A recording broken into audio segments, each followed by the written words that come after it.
Hi, guys. Welcome to Speak From Your Heart show, sponsored by JCLV21. Today, I'm so excited.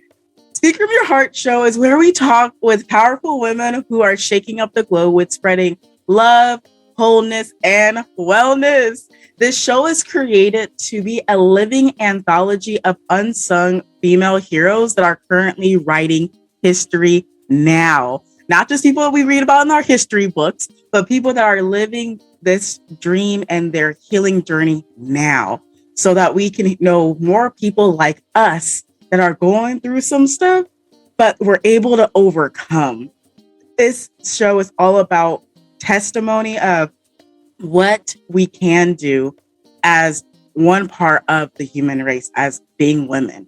And I'm so freaking excited to meet Victoria and to interview her. She is a woman who has over 20 years of corporate executive and board director experience. Okay, that's first of all. She's currently the managing director at Pelletier, as well as she does many other things. She's an advocate too for the Q+ community. She's amazing, just absolutely amazing. So I'm going to let Victoria tell you just a little bit more about her and what does she currently do. Well, thanks for having me here. I'm really excited and I love the enthusiasm. Hopefully I can bring the same to your listening audience today. So as you said, I'm a 20 plus year executive. I followed my passion. I thought I was going to be a lawyer, but I fell into the business world while I was in college and loved it. Got recruited out when I was 24 years old to be the chief operating officer for an outsourcing company. And then I stayed in that, world of business to business professional services ever since. Moved in to become president by 35 and a CEO by 41. Super involved in the startup community, particularly female founded ventures. And as you mentioned, I've been involved in multiple boards, both not for profit and for profit boards. I'm an author, a keynote speaker. That's one of the things that brings me great joy, is standing and sharing stories and knowledge with others. I'm a wife, a mother, a fitness fanatic, and passionate about many things: leadership, culture, diversity, inclusion, a foodie, love good wine, and love living life. I love a lot of those things too. I absolutely do.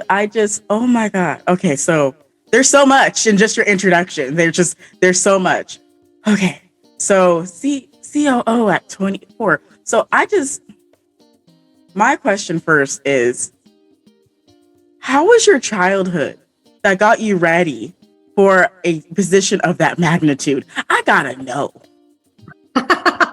Well, so one of the things I share pretty openly is that I have a very, very difficult childhood, and it's informed and shaped who I am and how hard I've driven to achieve what I've achieved. So I'm born to a drug-addicted teenage mother who was extremely abusive to me. I came in and out of care multiple times, and I am fortunate that I was adopted out of that situation into a loving home. But that loving home didn't raise me significantly from a socioeconomic perspective. My dad was a school janitor. My mom was a secretary.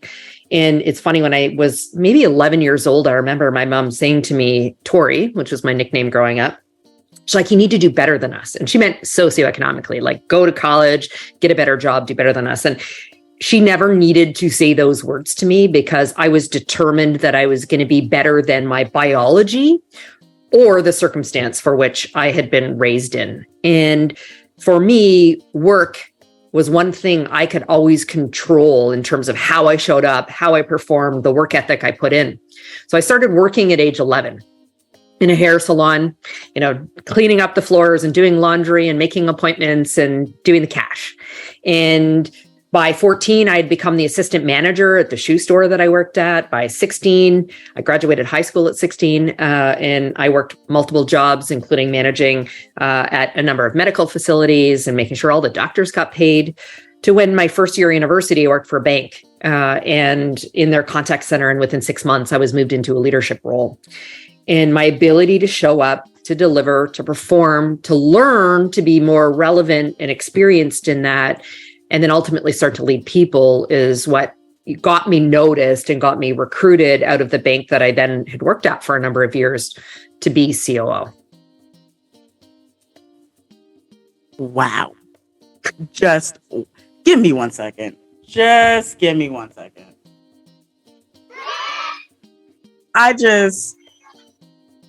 My God, that's amazing.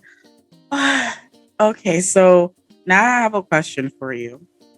What did you have to do to unpack and reparent yourself so that you could be ready for leadership? I'll tell you, I think I made some mistakes early on, and it was a combination of a very big stretch role for me. I'd been leading operations, and now I stepped into a role where I led every functional area of the organization. And I needed to lean into my discomfort. 1, 2, when I stepped into that role, I was at least 2 decades younger than my colleagues sitting around the boardroom table. I was the only woman at the table and part of the LGBT community. So I felt like I was the only period. And given my early years, it created a bit of insecurity and fear for me of being rejected. And so given I was all of these things and wasn't sure I really belonged there, and these sort of barriers and these walls I had, where I fell down was I showed up with, I'm going to say, a mask on in a way in which I thought I needed to appear. I'm not a big fan of fake it till you make it, except for confidence. So I did always appear to be confident, even though I didn't always have that. 1, but 2, I never would have shown significant emotion or vulnerability because, again, significantly fearful. And so at one point I learned that my nickname had become the Iron Maiden. And I wasn't sure whether I was should be proud of that or insulted, but really what it meant, I've been through 18 mergers and acquisitions in my professional career, let alone the ones I've supported clients with. And so I'm usually at the heart of the transformation, the integration, making organizational, change and decisions. And as painful as it was for me, I never showed that.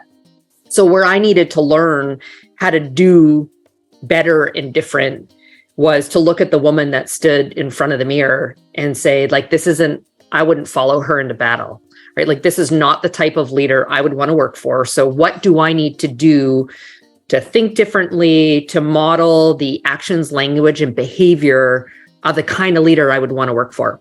And it was uncomfortable because of all of the baggage I came with. But over time, consistently showing up in a very different way, being really committed to building authentic relationships, sharing my lived experience, understanding others, built this great rapport and relationship and ultimately trust with my team to be able to lead more effectively. The question that I have for you, because you're just so amazing, is that we mentioned both that you are part of the Q+ community.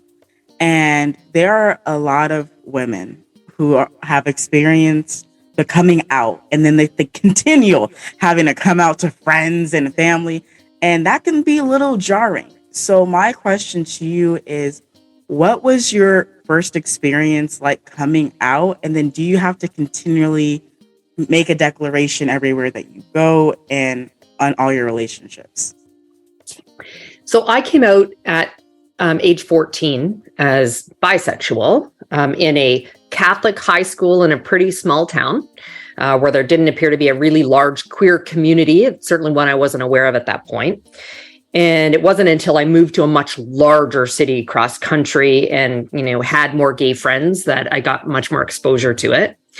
And so that initial coming out declaration wasn't, I'll say, an issue. And although I don't think I told my parents until I was probably in my 20s, but what I found was there's a coming out as bisexual, and I vacillated over the years between am I bi, am I lesbian, and then until I just got comfortable in my skin. And so there was a coming out within the queer community, whereas this is sad, but bisexuality seems to be lower on the totem pole, right? The gay man sits at the top, and lesbian and trans. And I remember having fights with even one of my first girlfriends in that, you're not you're just afraid to fully come out of the closet if you're bisexual or you're somewhere different on the spectrum. So that was one. And so it took some time to get comfortable with what that looked like. Constantly coming up, for sure. I am very feminine presenting. And so there are assumptions made all of the time about what that means around my sexuality. I was married to a woman for 11 years before I am now married to my husband, or together with him for 9. And I lead a lot of our employee resource groups and have for decades around LGBT. And so I'm constantly having to come out and explain what that looks like and explain to people, talk to me what, it's about to be bi, or I prefer queer, actually, just because my daughter tells me I should say I'm pansexual because I'm open to just humans. And I'm like, I'm not a big fan of labels. I'm just not straight, quite frankly. So it's coming out consistently, but because of my advocacy for, DE&I and for the LGBT community, I readily do it consistently. So on World Coming Out Day, which was just last week, I made a point of retelling my story publicly on social. Here's what I went through. And I do that so others can recognize, one, I have great privilege. I actually had parents who were really supportive. And I also was born in North America, where generally more supported than certainly in other countries around the world. And so I'm an executive and I'm queer and I can achieve all of this. And by the way, I had 2 children through artificial insemination with my wife. Like, all these things are possible. And so I come out every day to help others. I will say, I can't skate by, you said artificial insemination. So my question for you is that there are people going through that now and they're experiencing a really tough time. What can you say to them about that process with their partner? So, being that I never, first of all, had a biological family around me, it was very important. I wanted a blood connection. So there was no doubt, 1, that I wanted children, and 2, I wanted to have this blood connection. So it was really important to me. And my ex-wife and partner was super supportive. She'd actually been married to a man before and already had a daughter. So I became a stepmom, but that still wasn't fulfilling in terms of what I wanted with, my own biological children. So we went through the process of initially, my son, my older of my 2 children, is actually a known donor to us, but trying to find someone that we knew and trusted and therefore, understand more about their history, but didn't want to be an active parent. That was a challenge. And so there were some of our close friends who said, and I'm glad they did, they acknowledged that it would be very difficult for them. And so they said no. But we did find someone, maybe not a close friend, who donated, which was great. But then when we wanted to have a second, he'd moved out of the city. And so it wasn't an option anymore. So then we went to, an anonymous sperm bank, and it's like online dating for sperm, kind of an odd experience. And it feels a bit superficial because, you're either looking for, do you want them to look like you, or is this idealized version, et cetera?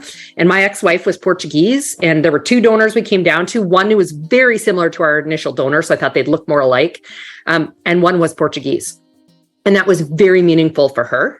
To have, her ethnicity, represented. So my son's super blonde and fair and looks like me. And my daughter's got this amazing, I'm jealous of her, like, beautiful, more tan skin, brunette hair, but has the curls like me. And I was really lucky. Our doctor had supported us with that. We had great friends around us who did, but you talked about coming out. I constantly had to explain, now that we have children. Oh, good thing I am not shy in the least, because I told this story far too many times. And in fact, it made the newspaper headlines in the city I was living in at the time. So everyone knew. This show is brought to you by JCLV21. JCLV21 is a coaching company that was created to help women business owners, podcasters, and entrepreneurs build the foundation for their business or their podcast. With automation, structure, marketing, hiring, and mentorship, JCLV21 provides you with what you need to be successful for your business, your podcast, and your life. They believe that everyone deserves to shine in their divine. Head over to jclv21.com to book a call or text the word book to 702-334-8344 2470 to schedule a free consultation today. Now let's head back to the interview. My God. And I have a question for you, because with all the new laws, especially in the United States, I'm just going to ask you one quick question. What state were you in?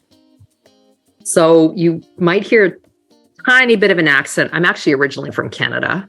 And so at the time, so I've lived between Toronto and New York my entire life until I moved to Miami just like a year and a half ago, because with COVID, well, I could. And so I was fortunate enough to be in Canada at the time, in Toronto, which is further ahead than the US. I thought the US was catching up. We were seeing it slipping back quite a bit. I mean, the procedure, I think we paid probably for this sperm, but the actual procedure was covered under our healthcare. So really, really fortunate there. And actually, I put my ex-wife's name on the birth certificate for both children. So she was listed as the other parent. So I didn't have to go through a formal adoption process, et cetera. So again, we were much more fortunate. And recognize that's one of the great things. I'm, permanent resident here in the US, but I'm still a proud Canadian for some of the reasons like that. I love that you have dual citizenship.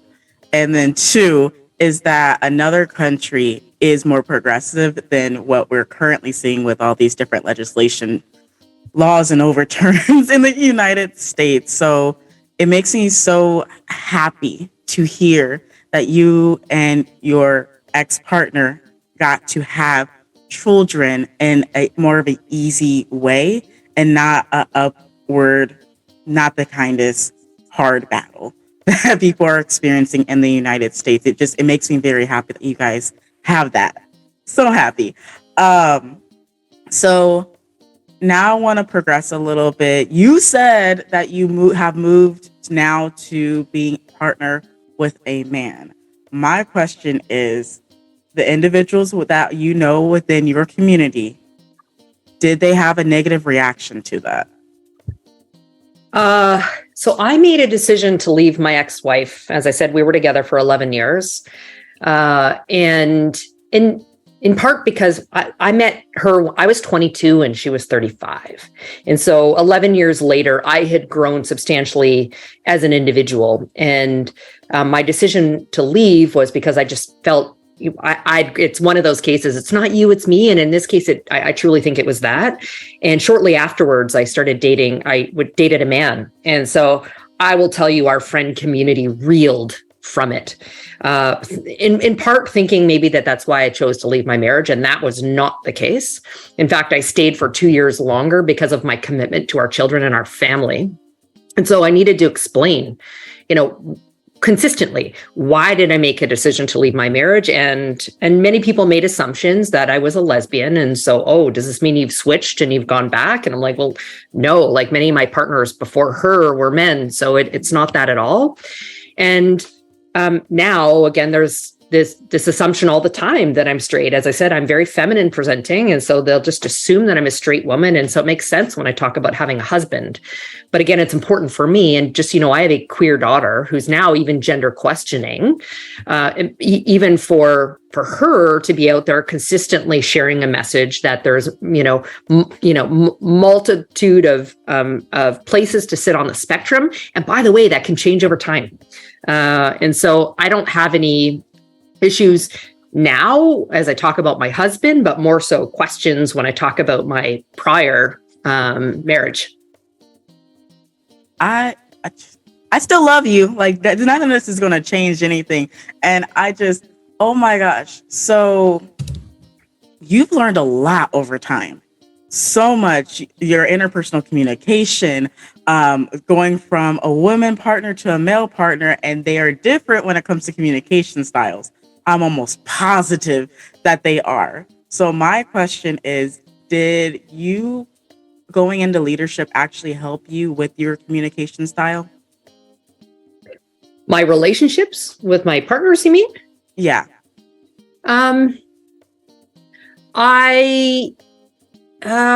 Because you said that you were constantly learning all the time. And so I was thinking maybe because you were learning things about leadership and different things like that, that you learned something that helped you with your your actual partnerships? I think with my ex-wife, I think I learned to trust because I was in a trusting relationship and with someone who supported me fully, including my career. I'd say she bore a significant portion of the household and child rearing. I traveled extensively and worked very long hours. So that ability to trust what it meant to be in this relationship and not be as fearful of rejection, I learned from her. And then my husband, when we got married, we wrote our own vows. And in fact, he said he would be the patience to my impatience.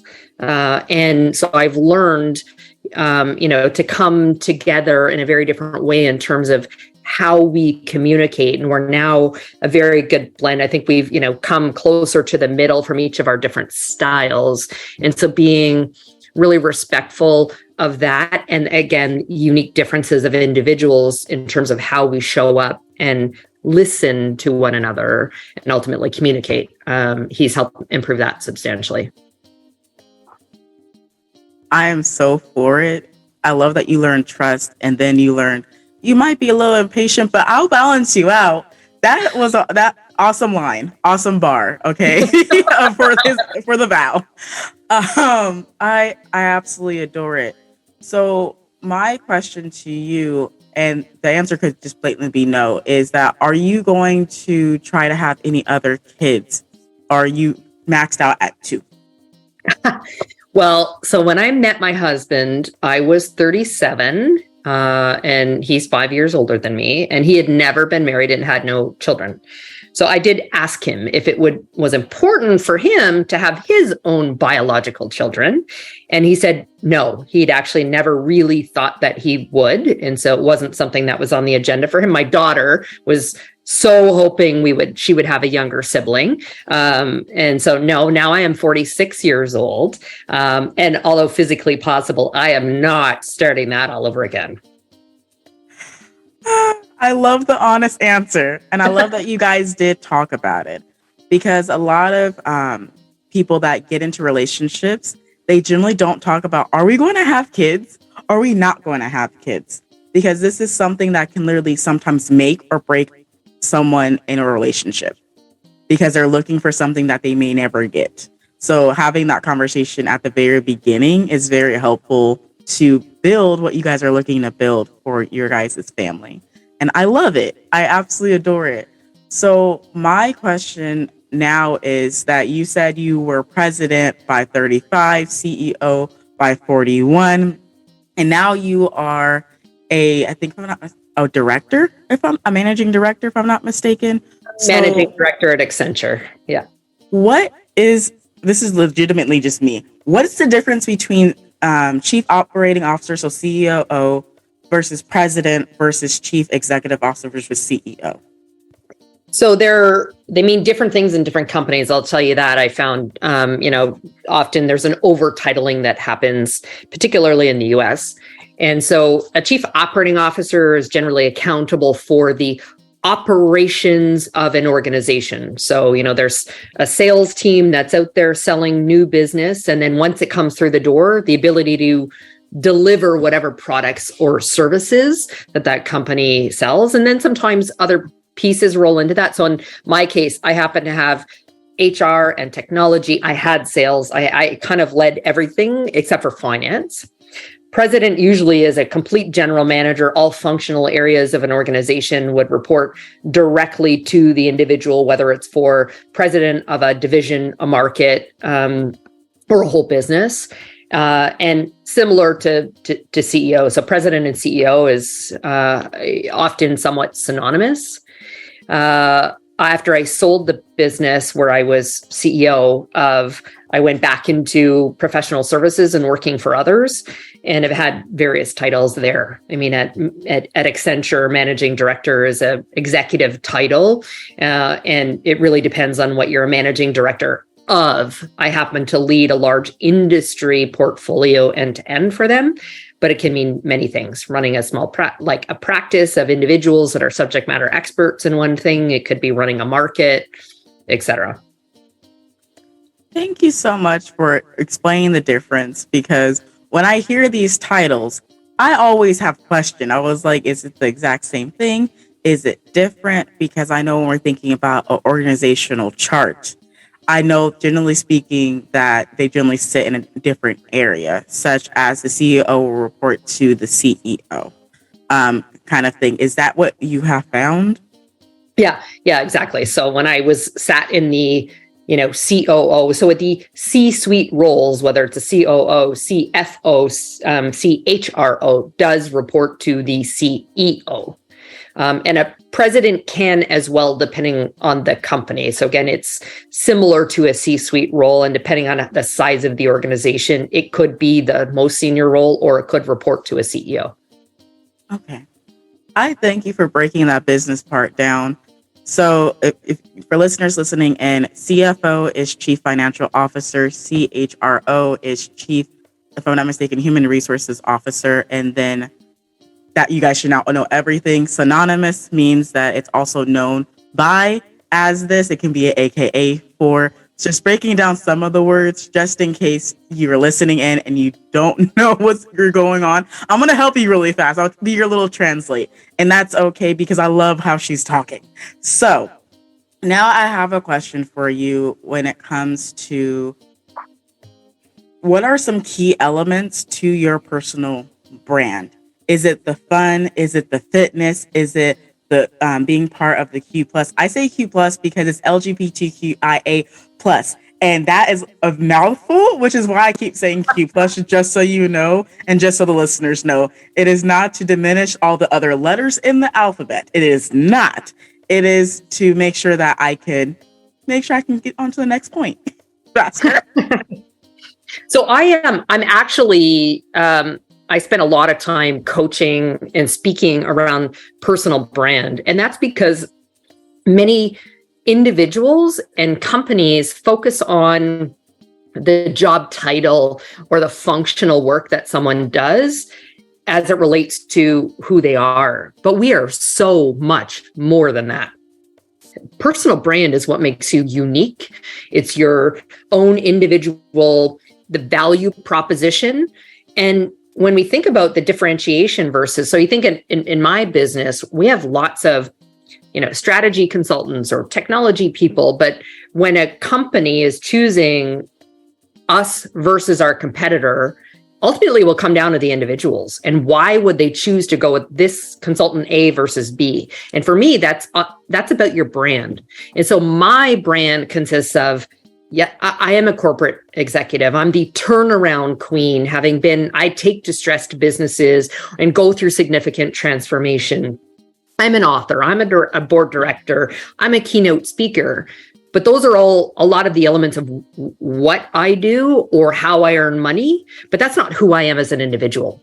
So for me, my brand also consists of being maniacally focused around building strong leadership teams and growing leaders in organizations, around focusing on the right kind of culture and environment that we would all want to work within, and making decisions to exit companies that aren't aligned to that.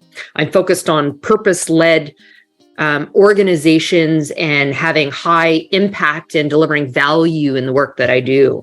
The work that I do around diversity, equity, and inclusion. One of the boards I sat on was the Child Protective Services equivalent in Canada, because I'm a child from care. So I want to give back to the community. I'm committed to lifting and raising others. So part of my brand is also being involved in the startup community and very focused on female founders. Those are all elements of who I am. And I want people to know, as my brand, again, more than the fact that I'm a managing director at Accenture.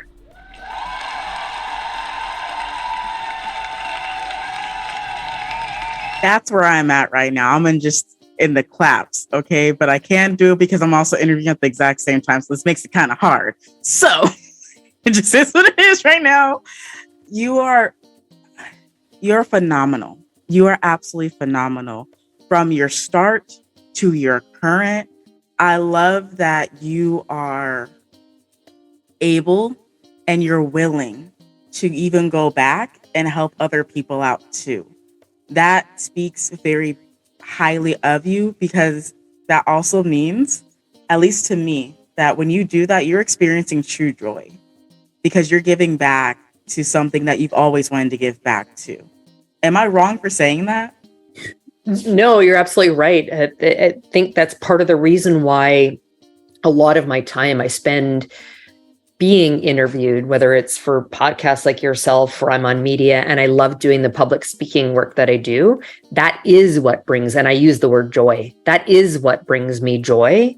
When I see that people, when they connect that we might have some similar shared lived experience, they can see that I've made a choice to rise above a lot of the adversity. And I can share with them some of the both personal and professional life lessons that I wish my 20-year-old self knew to save them maybe some of the pain. That is what brings me joy. That's about having the kind of lasting impact and value on the community and the world at large that I want to have. I love it. I love meeting heroes. I love meeting fellow heroes. It's absolutely amazing. And I have a question for you. So you're COO, you're in your 20s. I got to ask you, was your financial life? Because me at 24, I was very structured, but also reckless at the exact same time. And generally speaking, when people hear COO, they think it's a bucket amount of money. So my question to you is, was it a bucket amount of money? And if it was, how did you manage it, or did you not manage it, or did you hire someone? So yes, senior executives generally do well. And so, I mean, it was a 6-figure salary 20 something years ago, although it was in the world of outsourcing, and many companies outsource portions of their business to save money. So knowing that, it wouldn't have been as competitive as a COO at a bank, for example. But yes, it was good money. But I come from none of it. And I've always worked multiple jobs. I've had side hustles on the side. And that's just, it's kind of in my DNA. I will tell you, there was a moment where I felt almost embarrassed after my mom passed away. I flew my dad out to my home, where I had a large home with my ex-wife, and I had a live-in nanny, and where I felt he should have just been proud. There was a portion of me that felt uncomfortable with what I had achieved. So I'll say that, number one. Number two is money can be re-earned. So although I had a 7-figure net worth when I separated from my ex, I left her everything in our divorce. She passed away from cancer a number of years ago, her second round of cancer. The first time was when I was pregnant with my daughter, 7 weeks pregnant, we found out. And so we found out her cancer had come back a few months after we separated. And so she wanted to keep our house. We had a second home, a cottage. All I left with was my treadmill. Again, I'm a fitness fanatic, the clothes on my back, and my vehicle. And after a period of time, she came up with $80,000 to buy me out of both properties by having her mother refinance her home. So I started all over again at age 33 with only $80,000.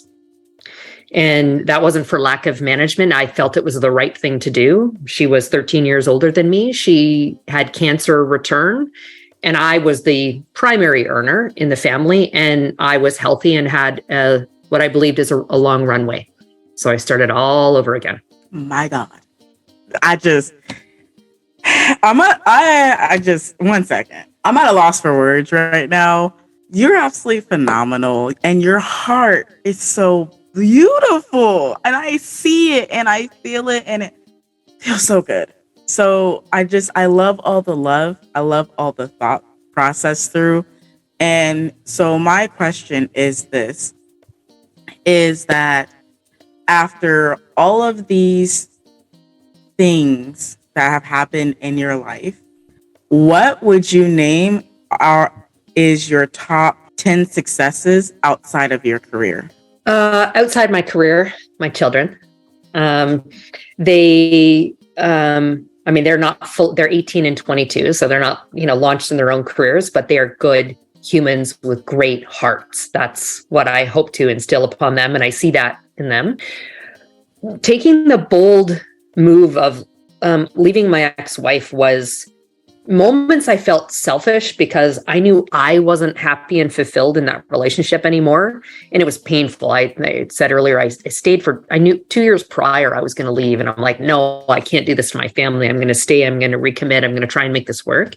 But ultimately, that move and leaving a secure relationship, loving relationship for the most part, to do and teach my children. I'm not even sure they're fully there. I think it's probably not until their 30s, they're going to recognize what I did, breaking up our family and divorce. But that was a bold move. That was the right thing for me personally in terms of my own level of growth. So I am extremely proud of that. I'm also proud that at some point I became unafraid and unapologetic of being, my authentic self and sharing the story publicly to help others. So those would be some of the things I'm most proud of that has nothing to do with my work. You should be very proud of those things. And you already know what I'm about to do. I had to give you a round of applause for all of the hard work that you've had to do, because it wasn't just one thing, it wasn't just two things, it was multiple things. And you continue to have the strength. And I have two more questions for you, and then we're going to wrap up. And that is, when it got so difficult and you got to that dark place, because we all eventually get to the dark place, what helped you bring you out of it? Because you've experienced a lot with your mom and your dad alone. Then you being now involved with the Q plus community. Now you're also in leadership. I know that you've had to have a dark time, and you still were able to rise above that dark time. I mean, my personal mantra and philosophy, and I sign off social media posts with two things: unstoppable and no excuses. And that's because I believe we have choice in terms of how we choose to respond to the adversity and the circumstance that comes our way. And I think I might have shared earlier, I probably wasn't always super healthy about that. This fear of rejection and loss. I created a bit of walls and boundaries around myself. But I learned to have a significantly healthier level of resilience, and by doing 4 things. So the first is be really clear on the goals and objectives I want, making them as lofty potentially as I want or not. The next is being incredibly self-reflective and understanding why I feel the way I do, act the way I do. And then the next step would be modeling the kinds of thought, actions, language, behavior that I want to be like or do differently. And then the last step in that is giving myself permission to fail, because we're all far from perfect and stuff's going to happen. And so then when we go through that, when we fail, sit back up again and go back to number 1.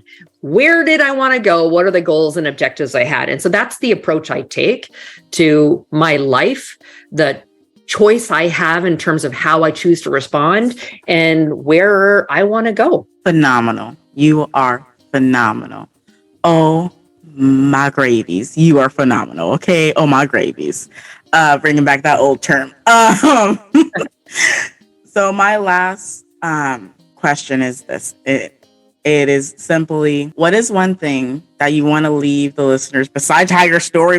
For your listeners, I mean, you are the CEO of Brand You Incorporated. And so therefore, do not let anyone tell you, limit how far you want to go, or as narrow, by the way. It's great to create boundaries as well, and not to let anyone let you feel guilty for those choices that work for you.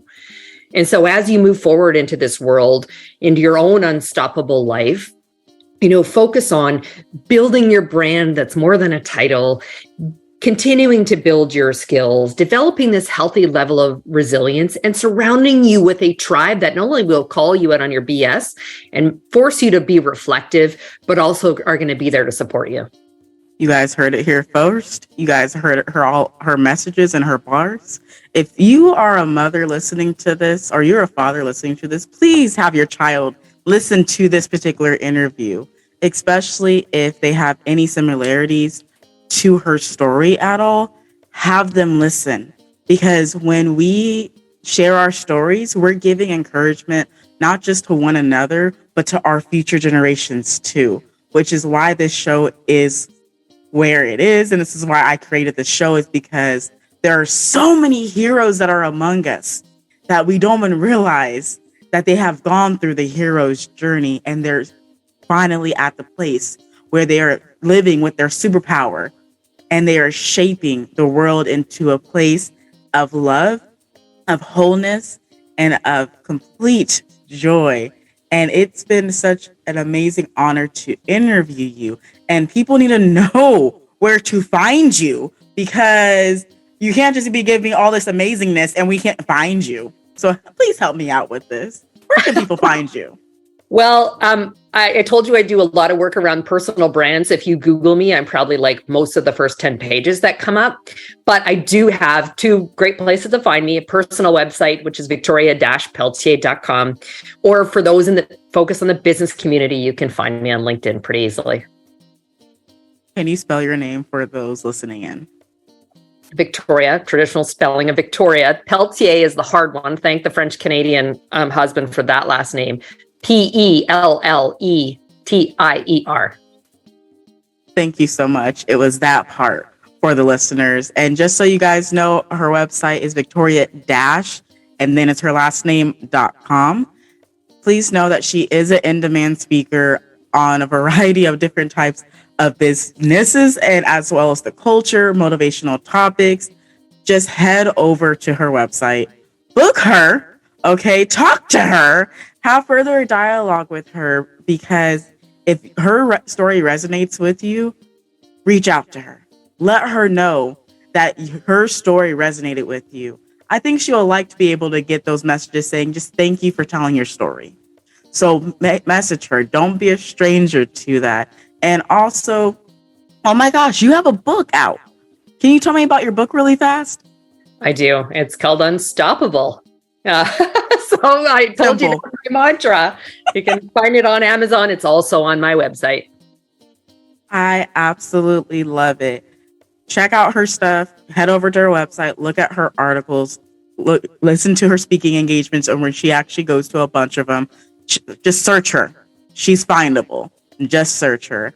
I just want to thank you, Victoria, for being on this show and giving us your story as to how you continually stay a hero in this world where we don't think that superheroes exist. I know they exist. They're each one of us. And I'm so thankful that you came to the show and allowed me to interview you, to hear your hero's journey. So thank you so very much. Thanks for having me. Outro! Thank you for listening to this episode of Speak From Your Heart Show. Remember to rate and review on Apple Podcasts, Spotify, or your favorite podcast streaming platform. Be sure to give us a follow or DM us on Instagram at Speak From Your Heart Show, your takeaways and thoughts on this episode. That's all for this show. Until next time, see you.